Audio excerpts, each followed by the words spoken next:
Bismillahirrahmanirrahim. Innal hamdalillah nahmaduhu wa nasta'inuhu wa nastaghfiruh wa na'udzu billahi min shururi anfusina wa min sayyiati a'malina. May yahdihillahu fala mudilla lahu wa may yudlil fala hadiya lahu. Asyhadu an la ilaha illallah wahdahu la syarika lah wa asyhadu anna Muhammadan abduhu wa rasuluh sallallahu alaihi wa ala alihi wa ashabihi wa man tabi'ahum bi ihsanin ila yaumiddin, amma ba'd. Allahumma anfa'na bima 'allamtana wa 'allimna ma yanfa'una wa zidna ilma.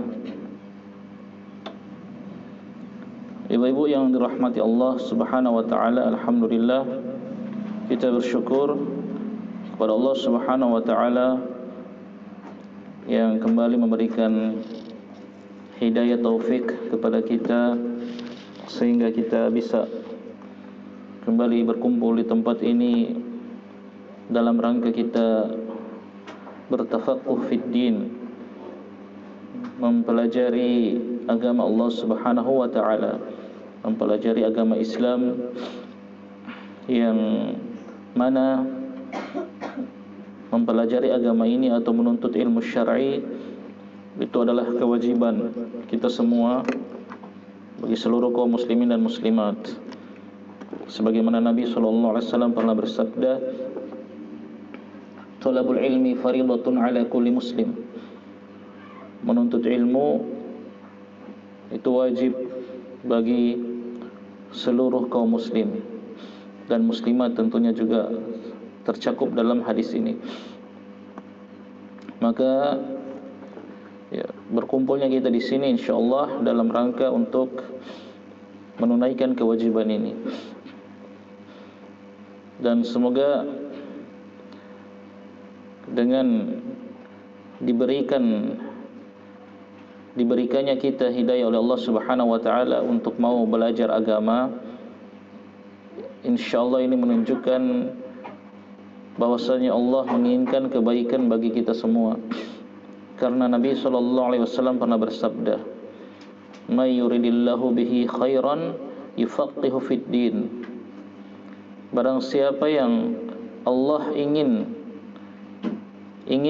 barang siapa yang Allah inginkan menjadi baik, Allah ingin dia menjadi baik, mendapatkan kebaikan, maka yufaqihu fid din, Allah akan pahamkan dia dalam masalah agama.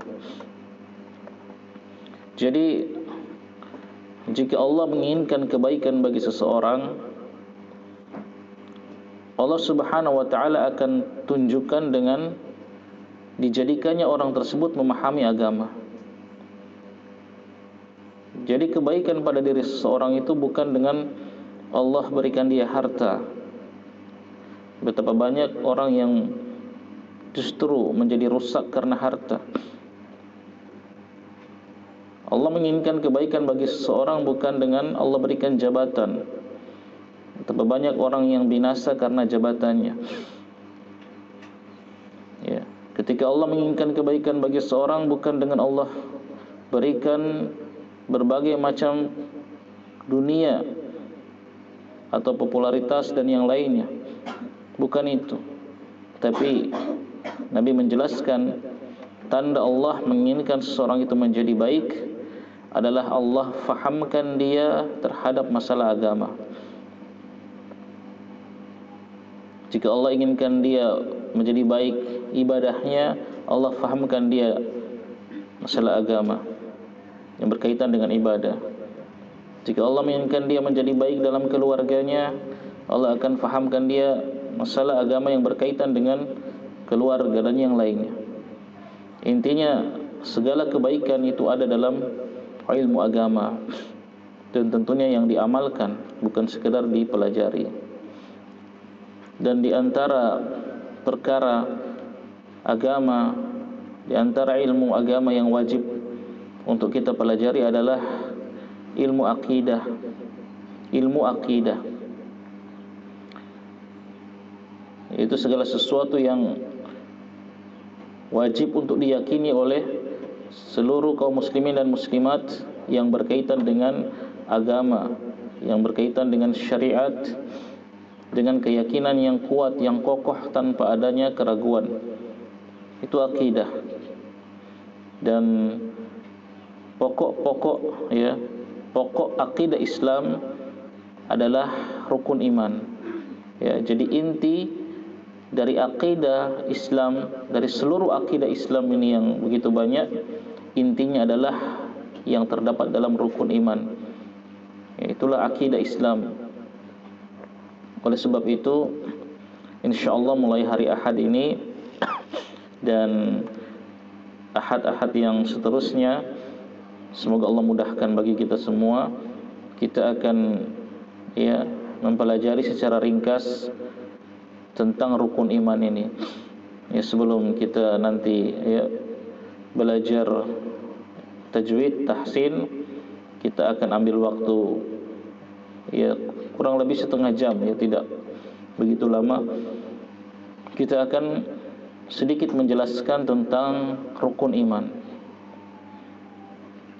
Dan insyaallah ibu-ibu yang dirahmati Allah Subhanahu wa taala, rukun iman ini saya yakin seluruh kaum muslimin dan muslimat sudah menghafalnya. Tentang rukun iman dari kecil, bahkan saya ingat waktu SD dulu itu sudah di kelas itu SD dituliskan rukun iman, rukun Islam, dipajang di dinding. Kita dari kecil sudah hafal tentang rukun iman. Rukun iman ada berapa? Ada 6. Insyaallah kita hafal semua. Rukun iman ada 6. Nah, ini adalah pokok atau pondasi dari akidah Islam. Pokok atau pondasi dari agama kita. Makanya disebut rukun. Rukun itu kalau dia kurang satu saja, rukun itu tidak ada pada diri seseorang, maka tidak dikatakan seseorang itu beriman. Tidak sah imannya.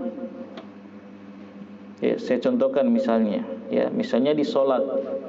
Solat kan ada syarat solat, ada rukun solat, ada wajib-wajib solat, ada sunnah-sunnah solat. Contoh rukun solat. Coba sebutkan apa salah satu rukun solat. Naam, takbiratul ihram. Itu rukun solat. Barang siapa yang solat dan dia tidak mengucapkan takbiratul ihram, Allahu Akbar, maka solatnya tidak sah. Solatnya tidak sah, harus diulang. Misalnya dia datang ke masjid, dia langsung berdiri langsung membaca Al-Fatihah misalnya. Tidak takbiratul ihram dulu, tidak mengucapkan Allahu Akbar. Takbir pembuka, takbir yang pertama kali diucapkan dalam solat. Itu rukun. Kalau orang tidak mengucapkan takbiratul ihram, maka tidak sah solatnya. Itu contoh bahwa rukun itu sangat penting. Kalau dia tidak ada, maka tidak sah ibadah yang dilakukan seseorang. Contoh lain lagi dari rukun solat, misalnya membaca Al-Fatihah. Membaca Al-Fatihah itu rukun solat. Tidak sah solat seseorang kalau dia tidak baca Al-Fatihah. Misalnya dia masuk solat, dia berdiri langsung dia takbir Allahu Akbar, terus dia baca doa iftitah misalnya. Terus habis baca doa iftitah, langsung dia baca ayat, Qul huwallahu ahad misalnya, sampai selesai. Dia tidak membaca Al-Fatihah, maka solatnya ini sah atau tidak? Tidak sah. Tidak sah, harus diulang. Meskipun dia lupa, tidak ada alasan dia mengatakan, oh saya tadi lupa kalau tidak baca Al-Fatihah. Meskipun lupa, maka tetap tidak sah. Harus, silakan ulangi solat Anda dari awal lagi. Harus diulang. Nah, itu pembahasan yang luasnya ada di fikih nanti, belajar solat, fikih solat. Di sini saya cuma kasih contoh bahwasanya Rukun itu penting sekali. Tidak akan sah suatu ibadah tanpa rukun. Nah, di sini juga yang kita bahas tentang rukun iman. Tidak sah iman seseorang, tidak dikatakan dia orang yang beriman kalau dia tidak atau dia tidak memenuhi kelima rukun iman ini. Tidak memenuhi lima-limanya. Walaupun hanya kurang satu. Misalnya dia beriman terhadap 4 rukun iman yang ada, yang satu tidak dia imani, maka tidak sah, batal imannya. Tidak dikatakan seorang mukmin, tidak dikatakan seorang muslim. Harus dia benar-benar beriman dengan 5 rukun iman ini yang akan kita bahas insyaallah. 6 rukun iman ini. Kalau dia tidak beriman dengan seluruhnya, dengan 6 poin dari rukun iman ini, maka tidak sah imannya. Misalnya dia beriman dengan 5 saja, kemudian 1 tidak dia imani, maka tidak sah, tidak berguna. Meskipun dia mengaku beriman, meskipun dia berKTP muslim, tapi kalau dia kurang salah satu saja dari 6 rukun iman, maka tidak sah imannya. Oleh sebab itu menjadi sangat penting untuk kita mempelajari rukun iman. Nah, rukun iman ini disebutkan dalam Al-Quran maupun hadis, di banyak tempat disebutkan tentang rukun iman ini yang ada 6.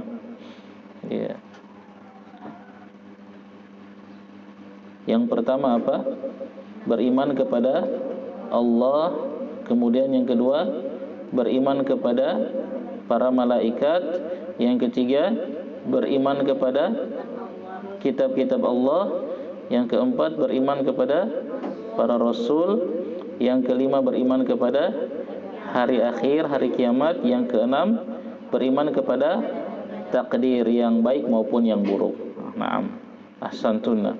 Ini 6 poin rukun iman, harus terpenuhi. Tidak boleh kurang salah satunya saja. Misalnya ada orang beriman kepada 5, yang satu dia tidak beriman. Misalnya tidak beriman kepada takdir, tidak beriman kepada takdir Allah yang baik maupun yang buruk. Dia mengatakan, oh tidak ada itu yang namanya takdir, takdir tidak ada. Allah tidak mentakdirkan misalnya kejadian di dunia ini, Allah tidak mentakdir, ini bukan takdir dari Allah. Dia beriman poin 1 sampai 5. Poin 6 dia nak beriman, maka tidak sah imannya. Tidak sah kata para ulama. Harus beriman dengan semuanya. Karena dia tidak terpenuhi rukunnya. Seperti tadi solat, 1 rukun solat saja hilang, maka tidak sah solatnya. Walaupun dia melakukan rukun solat yang lain, semuanya dia lakukan kecuali 1 dia tinggalkan. Baik dia tinggalkan karena lupa atau sengaja atau tidak sengaja, tetap tidak sah solatnya, harus dia ulang. Begitu juga rukun iman. Harus dia beriman dengan semua 6 rukun iman ini, karena ini semua adalah disebutkan dalam Al-Quran. Kalau dia beriman, ada yang dia imani, ada yang dia tidak imani, maka berarti dia beriman kepada sebagian Al-Quran dan kufur pada sebagian Al-Quran. Tidak sah imannya, harus terpenuhi semuanya. Nah, dalil tentang rukun iman ini dalam Al-Quran itu banyak sekali, hadis juga banyak. Kita sebutkan di antaranya, sebagaimana firman Allah Subhanahu wa taala. Allah Subhanahu wa taala berfirman, "Laisal birru an tuwallu wujuhakum qibala al-masyriq wal maghrib, walakinnal birra man amana billahi wal yawmil akhir wal malaikati wal kitabi wan nabiyyin." Surat Al-Baqarah kalau tidak salah, saya nanti lihat lagi. Laisal birra, bukanlah kebaikan, antuwallu, kalian menghadapkan, wujuhakum, wajah-wajah kalian, qibalal masyriq wal maghrib, ke arah timur dan barat. Walakinnal birra, akan tetapi kebaikan itu adalah man amana billah, orang yang beriman kepada Allah, wal yaumil akhir, dan hari akhir, wal malaikah, dan beriman kepada malaikat, para malaikat, wal kitab, dan kepada kitab, wan nabiyyin, dan kepada para nabi. Ya, ini urutannya meskipun tidak berurutan tapi disebutkan di sini. Dalam ayat ini hanya disebutkan 5, ya. Beriman kepada Allah, kepada hari akhir, kepada para malaikat, kepada kitab-kitab dan kepada para nabi. 5. Yang tidak disebutkan iman kepada apa di sini? Nah, kepada qada dan qadar. Nah, itu disebutkan terpisah di ayat yang lain, ya. Allah Subhanahu wa taala berfirman, "Inna kulla syai'in khalaqnahu biqadar." Ya, inna kulla syai'in khalaqnahu biqadar, kata Allah. Inna, sesungguhnya, kulla syai'in, segala sesuatu, khalaqnahu, kami ciptakan, biqadar, dengan takdirnya. Ya, segala sesuatu itu telah Allah Subhanahu wa taala ciptakan dengan takdirnya. Sudah ditakdirkan oleh Allah Subhanahu wa taala. Nah, ini dalam Al-Qur'an. Banyak sekali ayat yang seperti ini dalam Al-Qur'an. Kemudian dalam hadis, ya, hadis yang sahih riwayat Imam Bukhari dan Muslim, ya, yang Nabi ketika itu hadisnya cukup panjang, ya. Pernah datang malaikat Jibril dalam, ya, menyerupai manusia dengan izin Allah Subhanahu wa taala. Malaikat Jibril itu terkadang datang dalam bentuk manusia, seorang laki-laki, ya. Dengan izin Allah bisa. Pernah suatu kali Nabi sedang duduk dengan para sahabat, kemudian malaikat Jibril datang. Tujuannya apa? Untuk mengajarkan agama kepada para sahabat. Jadi malaikat Jibril datang dan bertanya kepada Nabi sallallahu alaihi wasallam. Nah, jawaban dari Nabi itulah yang menjadi faedah sehingga sahabat mendapatkan ilmu, begitu. Nah, di antara yang ditanyakan oleh malaikat Jibril kepada Nabi sallallahu alaihi wasallam, ya, beliau mengatakan, "Akhbirni 'anil iman."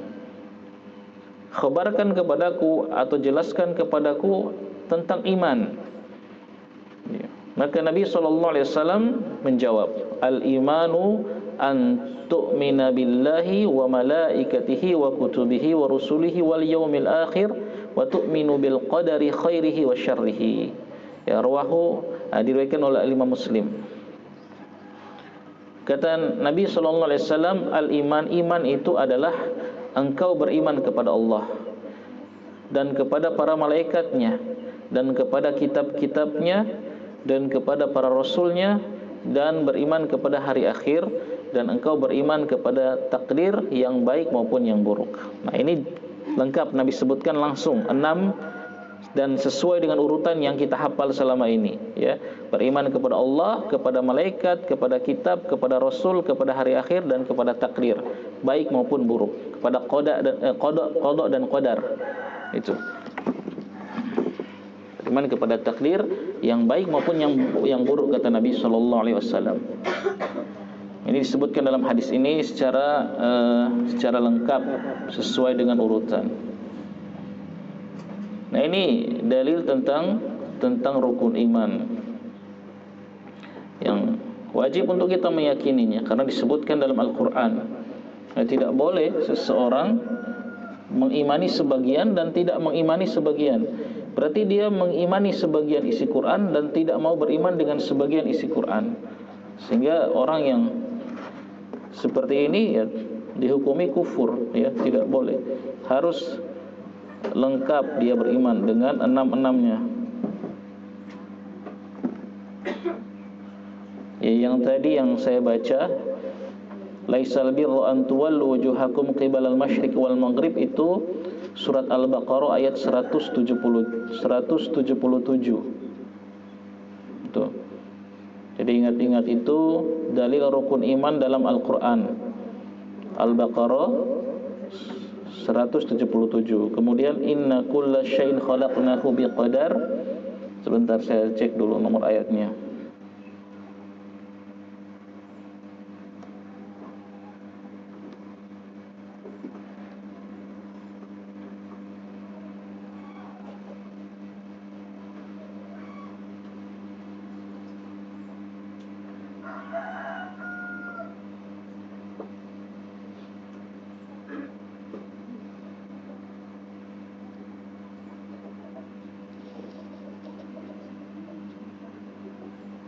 Inna kulla syai'in khalaqnahu biqadar. Ayat berapa ya?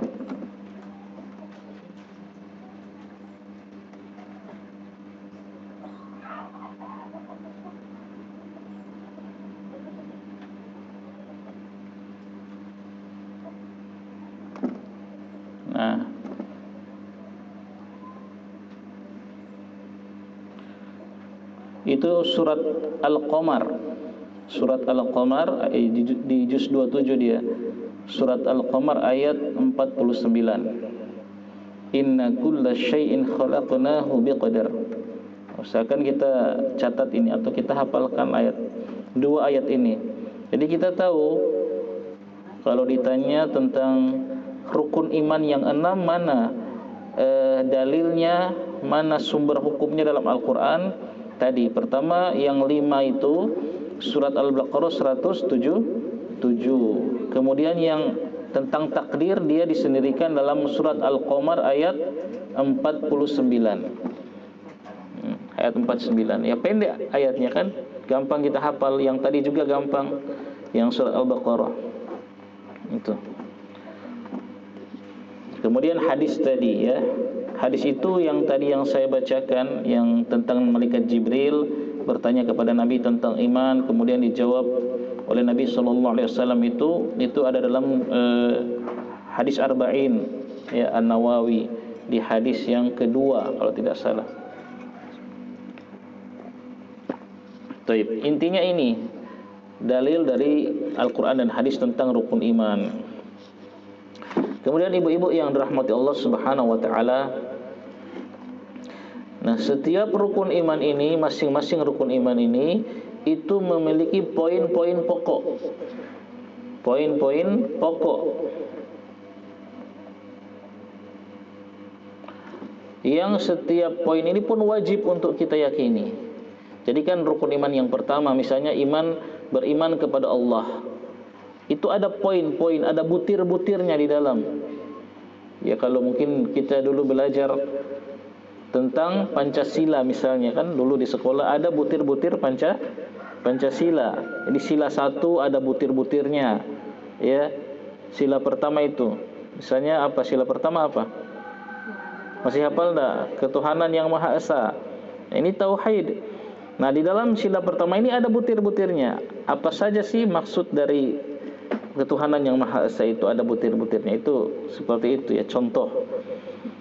Begitu juga dalam rukun iman ini, iman kepada Allah itu apa sih maknanya? Nah, nanti ada butir-butirnya di dalam, ada poin-poin. Yang mana poin-poin ini pun wajib untuk kita datang, harus kita yakini. Kalau satu poin yang kurang, maka ini bermasalah iman kita berarti. Begitu juga iman kepada para malaikat, ada poin-poinnya, poin-poin pokoknya. Iman kepada kitab-kitab, ada poin-poin pokoknya. Terus sampai iman kepada takdir, ada poin-poinnya. Dan ini wajib. Nah, poin-poin tersebutlah yang mungkin ya sebagian atau banyak dari kaum muslimin yang belum memahaminya. Kalau sekedar menghafal rukun iman dari 1 sampai 6, insyaallah semua bisa hafal, bisa menyebutkan.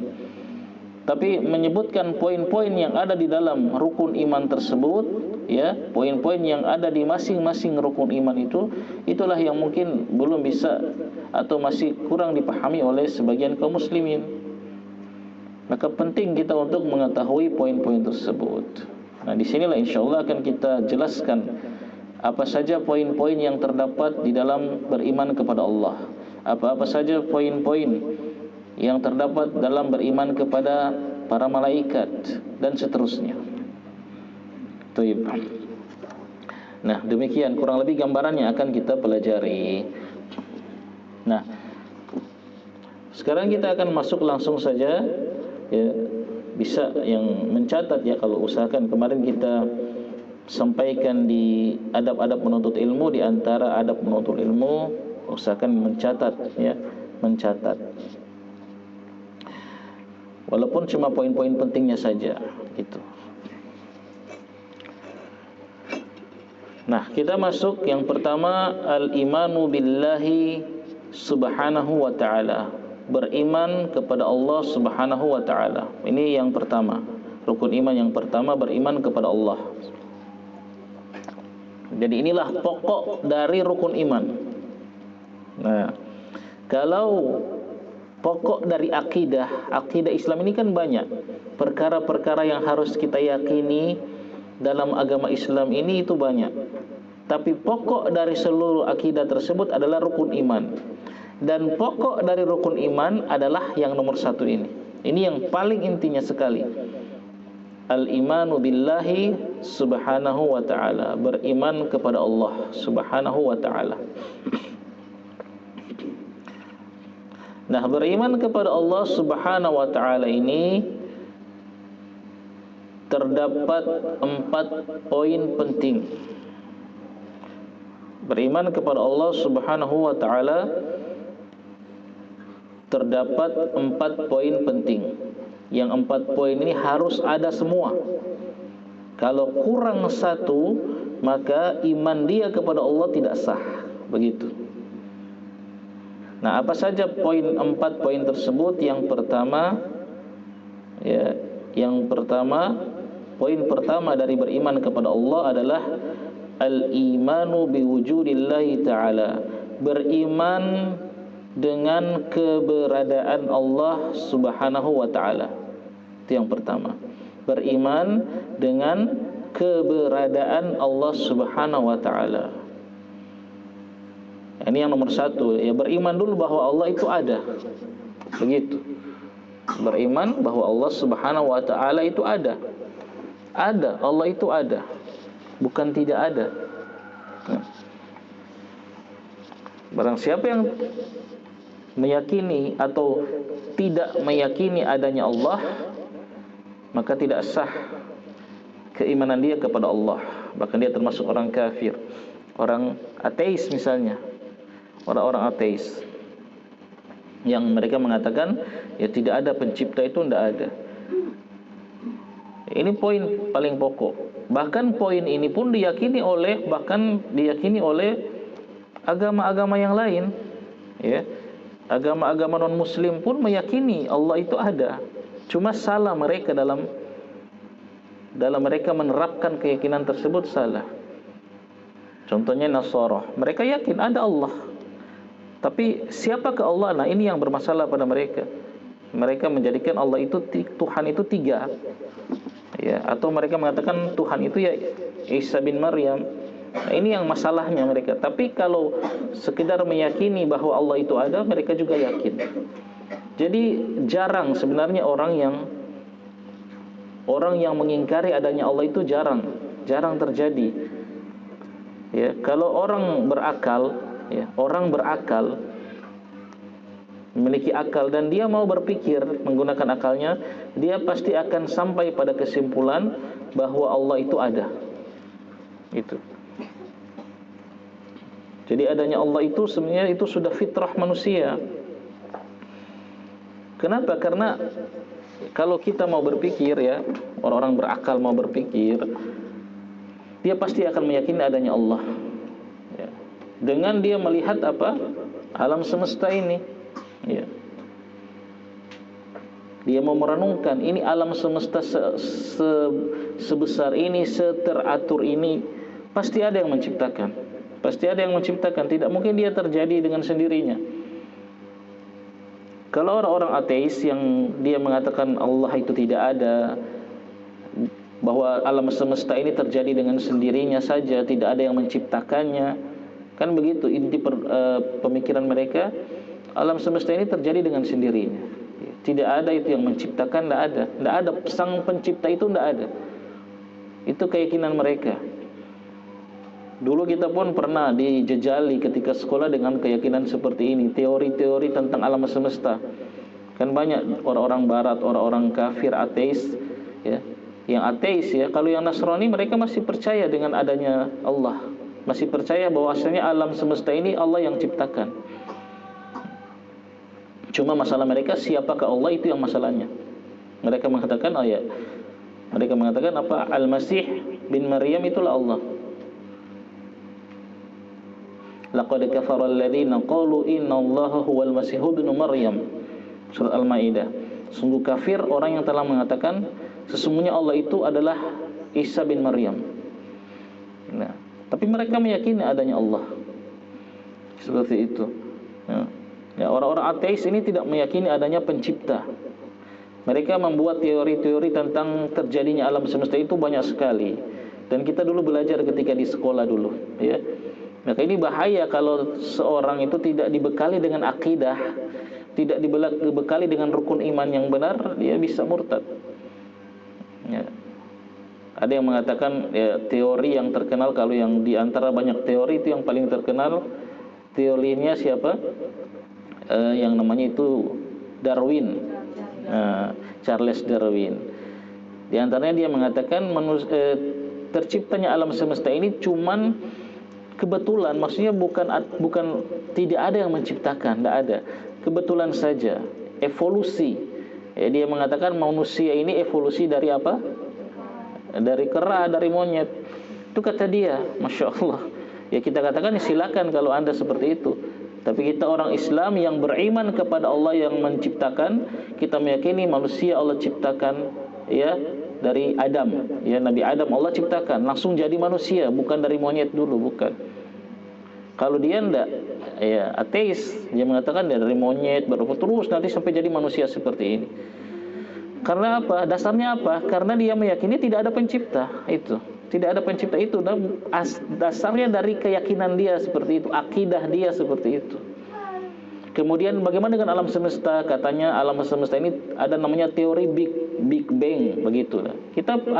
Saya masih tahu karena dulu kita belajar kan di fisika seperti itu. Karena memang dijejali otak kita dengan kesesatan seperti itu dulu di sekolah-sekolah umum. Bahaya kalau anak-anak kita tidak kita bekali dulu dengan akidah dari rumah. Harus kita bekali dengan akidah. Kita harus teliti juga pelajaran dia di sekolah misalnya. Ya biasanya kan pelajaran IPA itu tidak ada nak berkaitan-kaitan dengan agama. Mereka tidak kaitkan dengan agama. Harusnya kita belajar tumbuh-tumbuhan, hewan-hewan. Anak-anak kita belajar IPA misalnya. Ya harus dari rumah kita bekali, nak, yang menciptakan tumbuh-tumbuhan, yang menumbuhkan tumbuh-tumbuhan itu Allah. Silakan kamu pelajari tentang tumbuh-tumbuhan. Tapi ingat, akidah kita, iman kita Allah yang menciptakan. Hewan-hewan juga begitu. Alam semesta begitu, Allah yang ciptakan. Bukan teori-teori barat tadi. Ya. Nah, menurut orang ateis si Darwin tadi, ini Big Bang. Big Bang itu apa? Ledakan besar. Dahulu di alam semesta itu tidak ada apa-apa, terus terjadi ledakan besar entah bagaimana, terus terjadi ledakan besar. Kemudian kebetulan dengan ledakan besar itu jadilah bumi, jadilah matahari, jadilah planet-planet yang begitu teratur itu kebetulan semua, kata mereka. Terus di bumi ini belum ada hewan, belum ada kehidupan. Terus nanti ada evolusi terjadi segala macam ini dan itu, terbentuklah hewan-hewan. Ini teori yang sebenarnya sangat rapuh dan dia sendiri tidak bisa menjelaskannya. Makanya banyak orang yang sekarang meninggalkan teori ini. Setelah mereka merenung, orang-orang ateis itu merenung, ternyata tidak betul. Kenapa? Ya bagaimana mungkin alam semesta yang begitu teratur ini hanya terjadi dengan kebetulan, tidak ada penciptanya. Itu tidak mungkin sama sekali. Makanya dulu seorang ulama, kalau tidak salah Al-Imam Abu Hanifah rahimallahu ta'ala, pernah berdebat dengan orang-orang ateis. Orang-orang ateis kan mengatakan ini semua kebetulan saja, tidak ada sang pencipta. Kemudian Imam Abu Hanifah mengatakan, diajak ke dermaga samping laut. Kemudian Imam Abu Hanifah mengatakan, ketika ada kapal yang masuk, dia katakan kepada mereka, ini kapal ini dia berjalan sendiri sampai di tujuan di dermaga ini. Kemudian barang-barangnya turun sendiri, ya. Turun sendiri dengan teratur. Kemudian dia nanti balik lagi dengan kebetulan saja ke tempat tujuannya. Apakah kalian percaya seperti itu? Maka orang-orang tadi mengatakan, ya tidak mungkin lah. Masa sih? Hanya orang gila mungkin yang percaya seperti itu. Pasti adalah nahkodanya, ada yang mengaturnya. Nah kata Imam Abu Hanifah, kalau kapal saja yang sederhana seperti itu kalian mengatakan harus ada yang mengendalikannya, bagaimana dengan alam semesta ini? Masa semua terjadi dengan kebetulan, teraturnya benda-benda langit, matahari dan bumi tidak saling bertabrakan, beredar di garis peredarannya, bintang-bintang, planet-planet. Belum lagi kita lihat pada diri kita ini manusia. Jangan dulu kita lihat keluar, kita lihat diri kita ini begitu teratur. Masa terjadi dengan kebetulan? Matanya kebetulan ada di kepala. Kalau cuma kebetulan kan itu tidak bisa terulang. Bisa saja kebetulan matanya ada di kaki, Begitu tepat Allah ciptakan, lihat mata di kepala sebagai alat untuk melihat. Alat untuk melihat ditempatkan di bagian yang paling tinggi dari tubuh kita, yaitu kepala, agar bisa melihat dengan mudah. Coba kalau kepalanya Allah ciptakan di kaki, bagaimana kita melihat? Susah sekali. Maka orang-orang tersebut sadar bahwa mereka salah. Tidak mungkin kebetulan, ya. Bahkan teori Big Bang tadi, ya, ledakan besar itu pernah diumpamakan oleh seorang ilmuwan, kalau tidak salah yang orang kafir juga. Dia bilang itu nggak mungkin. Seperti kita taruh bom, kita meledakkan, ada besi-besi kita tumpuk, terus kita ledakkan. Terus ledakannya secara kebetulan menjadi menara. Bisa nggak? Masuk akal nggak seperti itu? Menara yang teratur, terpasang rapi, ya, seimbang dengan ledakan, tidak mungkin. Begitu juga alam semesta ini yang begitu seimbang. Lihat, satu hari 24 jam terus begitu. Siangnya 12 jam, malamnya 12 jam, secara rata-rata begitu kalau kita di Katulistiwa. Teratur sekali, Masya Allah. Ya, tidak mungkin kebetulan. Ini teori yang sangat rapuh. Intinya, ya, manusia yang berakal pasti akan mengakui dengan keberadaan Sang Pencipta. Dialah Allah Subhanahu wa taala. Bahkan ibu-ibu yang rahmati Allah, barakallahu fikunna, iblis itu yakin tidak adanya Allah. Iblis yakin, dia tahu adanya Allah. Lihat di Al-Quran, ketika Allah suruh iblis untuk sujud kepada Adam, dia nggak mau. Alasannya apa? Khalaqtani min nar wa khalaqtahu min tin. Dia sombong. Engkau menciptakan aku dari api, sementara Adam engkau ciptakan dari tanah. Kan api lebih mulia dari tanah, menurut iblis begitu. Berarti dia mengatakan, apa kata iblis? Khalaqtani, engkau menciptakan aku. Berarti iblis meyakini Allah yang pencipta. Bayangkan aja iblis. Iblis tahu ada Sang Pencipta. Iblis tahu dirinya diciptakan oleh Allah, bukan terjadi secara kebetulan. Silakan baca Al-Quran. Iblis saja kok tahu, masakan manusia mengingkari adanya Sang Pencipta. Ya, intinya ini perkara yang sudah terfitrahkan di diri manusia. Pasti kalau dia mau merenung, orang-orang ateis itu pun itu karena sombong saja, atau mereka malas berpikir. Makanya kata Allah, mereka punya hati tapi tidak digunakan untuk berpikir. Ulaika kal an'am, ulaika kal an'am. Mereka itu seperti hewan ternak. Kalau mereka mau berpikir sedikit dengan akalnya, sedikit saja, mereka akan dapati kesimpulan Allah itu ada, Sang Pencipta itu ada, pasti itu, ya. Allah pernah mengajak, ya, akal manusia untuk digunakan. Di dalam Al-Quran Allah pernah bertanya, ya, mengajak kita berpikir. Allah Subhanahu wa taala berfirman, am khuliqu min ghairi syai'in am humul khaliqun. Apakah mereka diciptakan bukan dari sesuatu pun, ataukah mereka yang menciptakan diri mereka sendiri? Allah tanya kepada kita, coba gunakan akal. Apakah kalian yang menciptakan diri kalian? Jawabannya jelas tidak. Bagaimana kita ini sesuatu yang enggak ada dulu? Bagaimana sesuatu yang enggak ada menciptakan dirinya? Kan enggak mungkin. Pasti ada yang menciptakan, ada yang mengadakan kita. Ya. Dialah Al-Khaliq, itu Allah Subhanahu wa taala. Jadi kita tidak menciptakan diri kita sendiri, begitu. Nah, ini poin yang pertama, ya, beriman kepada Allah. Poin yang pertama, beriman biwujudillah, beriman dengan keberadaan Allah Subhanahu wa taala. Dan insya Allah semua manusia ini pasti, kalau dia mau berpikir dengan akalnya, dia akan sampai pada kesimpulan ada itu Sang Pencipta, ada itu Allah, itu ada. Orang-orang ateis itu hanya karena sombong atau mereka malas berpikir. Kalau mereka mau merenung, berpikir, mereka akan sampai pada kesimpulan tersebut bahwasanya Sang Pencipta itu, yaitu Allah Subhanahu wa taala, memang ada, dan dialah yang menciptakan seluruh alam semesta. Ini poin pertama. 6. Sudah jam 9.18. Baik. Kemarin diberitahu ya 9.15, berarti sudah lewat. Tapi ini saja dulu yang poin pertama ini yang bisa kita sampaikan, ya. InsyaAllah nanti pada Ahad depan kita akan lanjutkan pada poin yang kedua, masih pada iman kepada Allah, beriman kepada Allah Subhanahu wa taala.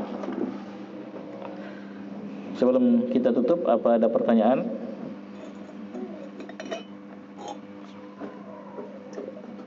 Nah, kalau tidak ada kita akhiri. Dan penjelasan kalau pelajaran akidah itu mudah, gampang. Biasanya tidak banyak pertanyaan. Yang banyak pertanyaan itu biasa masalah fikih, ya. Kalau akidah insyaallah mudah diterima oleh akal kita. Itulah Allah mudahkan masalah akidah ini. Masalah iman Allah mudahkan sesuai dengan fitrah manusia. Ya, kalau fitrah kita lurus, kita akan mudah memahami dan menerimanya itu. Walhamdulillah. Ya, demikian kita akhiri. Subhanakallahumma bihamdika asyhadu an la ilaha illa anta astaghfiruka wa atubu ilaik. Wassalamualaikum warahmatullahi wabarakatuh.